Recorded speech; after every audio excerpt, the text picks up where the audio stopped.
40 years since the rebellion at Kadesh Barnea, when they rejected the opportunity to go into Israel and doubted God's power, the children of Israel had been wandering in the wilderness. Now with the 40 years almost up, they once again made an approach, but they had to make a detour.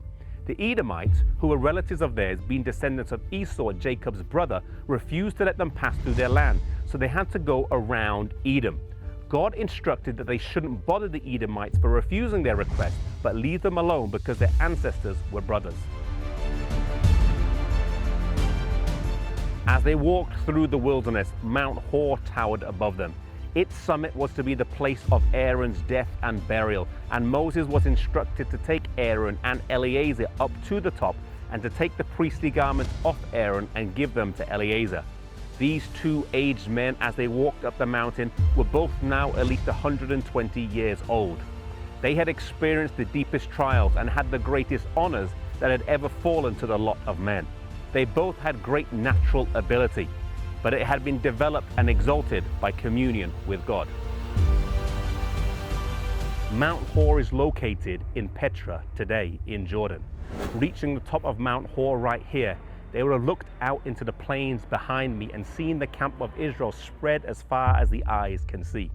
This people, the ones for whom they had sacrificed so much and dedicated most of their life. At the age of 83, Aaron had agreed to help his brother Moses in his mission, and now his work for Israel was done. He had held up Moses' arms when they had fought the Amalekites. He had been the high priest. He had stayed faithful without murmur when his own sons were killed for disregarding God's express command, but his life was marred with one moment.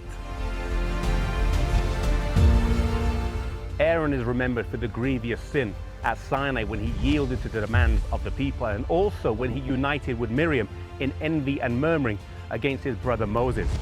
And along with Moses for the sin at Kadesh, when they both angrily struck the rock instead of speaking to it. It was due to the exalted nature that both held that made their sin of such great magnitude.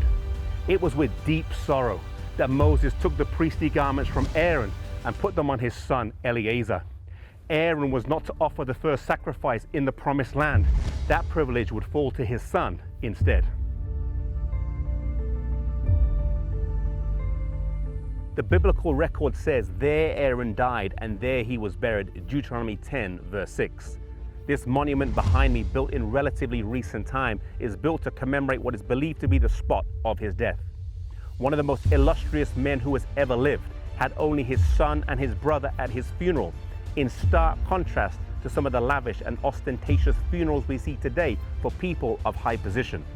As Moses and Eleazar came down the mountain on their own, the people sorrowed for Aaron, yet none would feel the loss so much as Moses, for he now knew that his own end was near. Aaron has a special place in Israelite history, for he was the first high priest. He was a faithful leader of Israel, standing side by side with his brother and communing with God daily.